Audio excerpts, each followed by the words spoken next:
How goes it, ladies and gents? This is Enzo from True to Size, and of course, joining me as always is Martin David. We have a very special guest tonight. We have Soy Soriano from Nike Philippines, Ekin. We'd like to thank our sponsors for tonight's episode, KMC Solutions. Please check them out at 25th floor, Piccadilly Star Building in PG3. So without further ado, let's check out the shoe.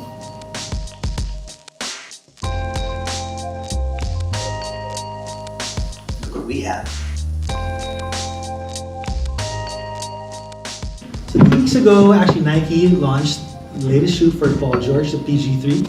And first glance with new videos and all the leaks, or all the official images of the shoe, we felt that the shoe was not a huge stretch from the 2 or the 2.5. Not too much different from the 2.5. But looking at it up close, seeing it on our hands and up close in person, there's actually a lot of things to be proud about. And so he's here to talk about what the shoe's about and what the real update is for the shoe. Okay, so for the PG3, siguro before we get into talking about the details of the shoe, we want to talk about the past. Parang the brief since the PG1 was to put clouds on PG's feet.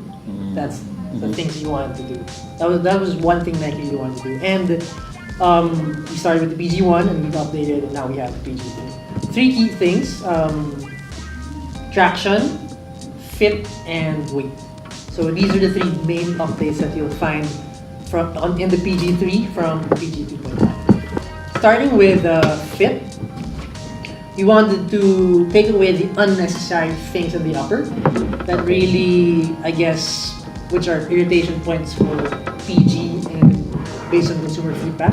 If you see it, the 2.5, we have the strap, and we did away with that in the PG3. But then this doesn't mean that the benefit of the strap is not found. Yeah, I love that detail. I love the straps though. But I'm not CG. I also like the strap. But again, going back to the fit, it doesn't mean that the benefit of the strap is not present in the 3. So from the strap, now we have the dynamic wings. Oh, So these dynamic wings improve lockdown.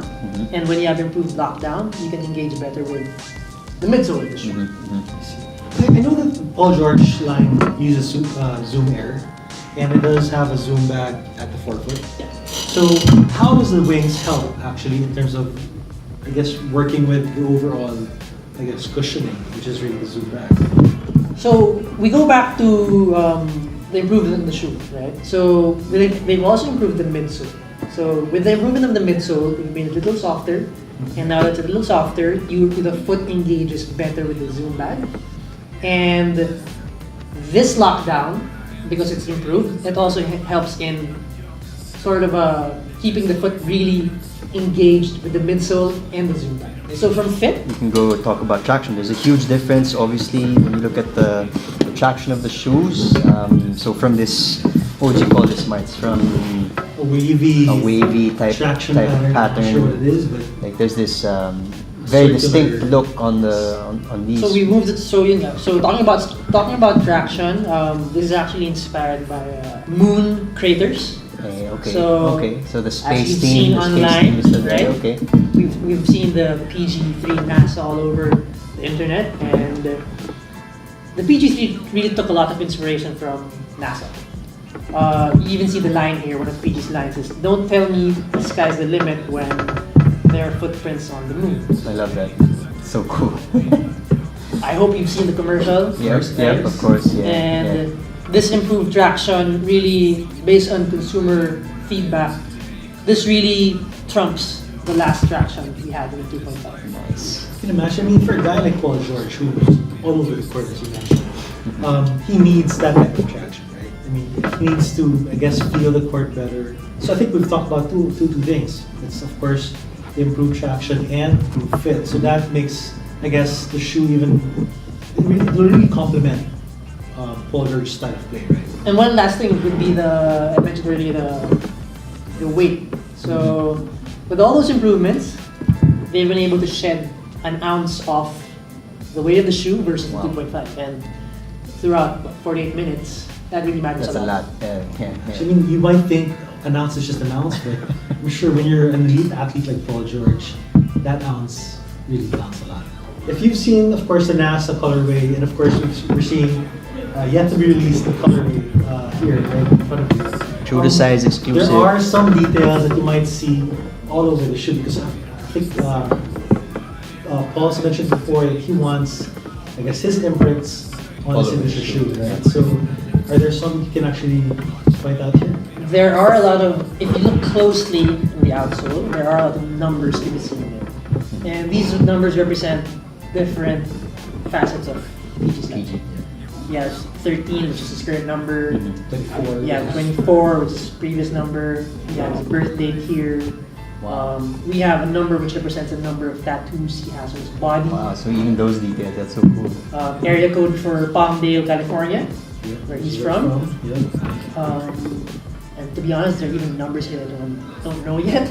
Wow. So, Paul George is really he's really a fan of space exploration. That's why even here you see the same, I guess, same type of elements Yeah, found yep, in the shoe. yep, You have yeah. this whole space suit type details, which you actually find in NASA spacesuits. yeah, so as you mentioned, Paul really is really inspired by NASA and their explorations or whatnot. So that's one of the things that they want to do with the shoe as well. They wanted to make it look futuristic. I mean, that's what NASA is doing, right? They're exploring to the future. Well, with NASA, if you remember, I don't know okay, don't quote me on this, but if you're familiar with the Jordan 33, the first car that came out, there are a lot of elements there which represent space exploration, and similar aspects can be seen, I believe, in the PG3 number. Okay, so we covered the details, we covered the three main elements of the shoe. What I want to find out now is what kind of consumer, what type of person should buy a PG3?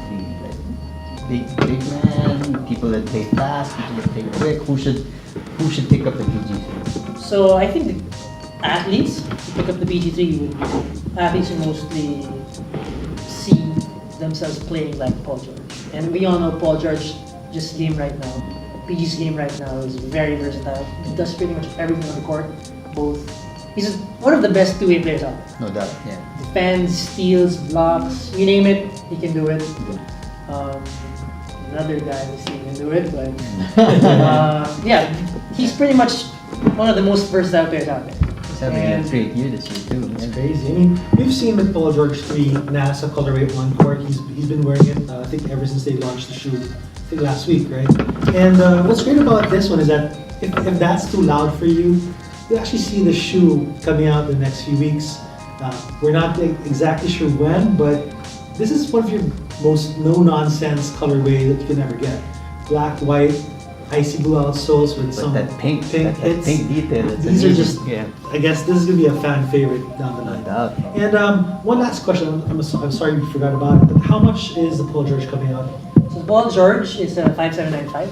Still a good price point for a shoe. By the way, at 5795, this is the most innovative basketball shoe from Nike that's come out. So for any release details, please tune in to future episodes. You can also check out soulmovement.com and boybasket.com for any details.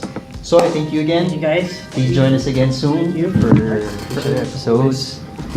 That's it. Cheers, subscribe, and like. See you guys.